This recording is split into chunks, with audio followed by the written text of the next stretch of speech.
Hi மக்களே, welcome to Anandhi viral updates. வீடியோக்குள்ளே போகிறதுக்கு முன்னாடி வீடியோவை லைக் பண்ணுங்கள், ஷேர் பண்ணுங்கள், சப்ஸ்கிரைப் பண்ணுங்கள். எதிர்பார்த்த மாதிரி ஸ்ருதி அவங்க அம்மா கொலுவுக்கு வந்துட்டாங்க. விஜய் ரொம்ப சந்தோஷமாயிடுறாங்க. நீங்கள் வருவீங்களோ இல்லையோ நினச்சிட்டே இந்த சம்மந்தி. ஸ்ருதி அவங்க அப்பா வரலைங்களா சம்மந்தி?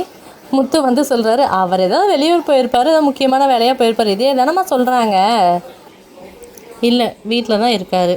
அவருக்கும் வரணுன்னு தான் ஆசை. இந்த வீட்டில் இருக்க சில பேர் தான் ஏதோ விசேஷ நாள்னாலே ஏதோ பிரச்சனை பண்ணிடுறாங்க இல்லையா, அதுக்கு தான் அவர் வரலை. பலக்குரலோட அப்பாவுக்கு நம்ம வீட்டில் வர்றது கௌரவ குறைச்சல். அது ஏன் யாரோன்னு சொல்கிறீங்க? முத்துன்னு தான் என்னோட நேரடியாக சொல்லுங்கள், என்னால் தான் வர முடியலன்னு. அது என்னங்க, இவரும் இந்த வீட்டில் ஒருத்தர் தானே, இவர் எப்படி நீங்கள் இப்படி சொல்லுவீங்க? இவர் எல்லாத்துக்கும் நல்லதாங்க நினைப்பாங்க. விஜய் இருந்துட்டு போதும், உன் புருஷனுக்கு வக்காலத்தை வாங்கினது சம்மந்தமாகவே எடுத்து பேசிகிட்டு இருக்கியா நீ? ஸ்ருதி அம்மா அவர் ஒன்றும் அப்படியெல்லாம் கௌரவம் பார்க்குறவர் கிடையாது. சொல்ல அண்ணாமலை வந்து வாங்கங்கிறாரு. அவர் வந்திருந்தால் முத்து ஏன் இந்த மாதிரி கேட்க போகிறான்? பொண்ணை கல்யாணம் பண்ணி கொடுத்ததுலேருந்து அப்பாவா அவர் இங்கே இந்த வீட்டுக்கு வந்ததே இல்லை. அதனால தான் முத்து இந்த மாதிரி பேசிட்டான். போதுங்க, அவனே கொஞ்சம் அதிகமாக பேசிட்டான். இதுக்கு மேலே இதை நீங்கள் வளர்க்காதீங்க. அதான் சம்மந்தமாக வந்துட்டாங்கல்ல, விடுங்க போதும் அப்படின்னு சொல்லி விஜய் எல்லாத்தையும் சமாதானம் உள்ளே கூட்டிகிட்டு போயிடுறாங்க. ரவி ஸ்ருதி கிட்டே கேட்குறாரு, ஏன் உங்கள் அப்பா இப்படி அசிங்கப்படுத்துகிறாரு? இது நீ அவர்கிட்ட தான் போய் கேட்கணுண்டா. அவர் என்ன லேடிஸ் ஃபங்க்ஷன் தான் இது, பரவாயில்ல விடு பார்த்துக்கலாம் அப்படின்னு சொல்லி ஸ்ருதி உள்ளே போய்ட்றாங்க.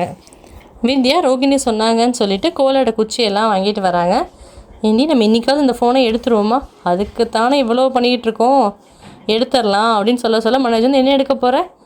அது இதுதான் மனோஜ், ஆன்ட்டின்னு சொல்லிட்டு அவங்க அத்தைக்கிட்ட போகிறாங்க. விஜயா கற்பூரம் காமிச்சதுக்கப்புறம் ரோஹிணி சொன்ன மாதிரியே அந்த கோலாட்டத்தை ஆரம்பிக்கிறாங்க.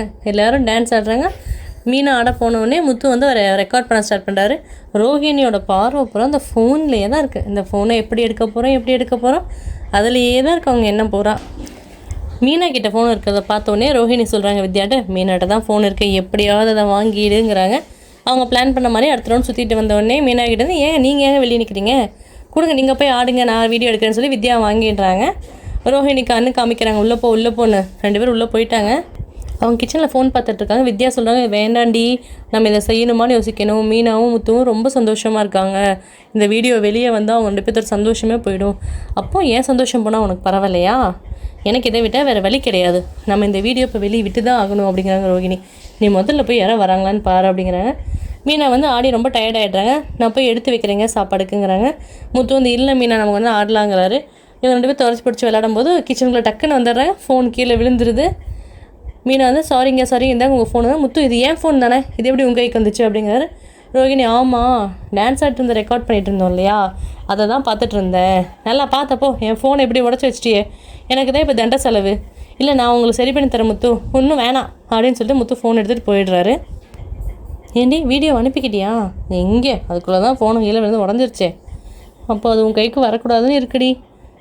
ஃபோனும் உடஞ்சிருச்சு, வீடியோ எப்படி கைக்கு வரும்னு தெரியலையே. ஆட்டம் பாட்டம் சந்தோஷமாக இந்த நாள் ரொம்ப நல்லபடியாக முடிஞ்சிருச்சு. மீனாவும் முத்துவும் கடைசி தின கொலுவுக்கு கிறிஷும் உங்கள் பாட்டியும் கூப்பிடலான்னு நினைக்கிறாங்க. அவங்க வீட்டுக்கு போகிறாங்க. பார்த்தா கிறிஷு தனியாக தான் இருக்கார். எங்கடா பாட்டினா, பாட்டி கடைக்கு போயிருக்காங்க. அப்புறம் நீ இருந்துக்குவேன்னா, நான் ரொம்ப தைரியசாலி, நான் இருந்துக்குவேன் அப்படிங்கிறாங்க கிறிஷு. அவங்க பாட்டிக்கு ஒரே பதட்டம். வெளியே வந்து முத்துவோட காரை பார்த்த உடனேவே பதறடிச்சு உள்ளே வராங்க. வா முத்து, வா மீனா, எப்போ வந்தீங்க?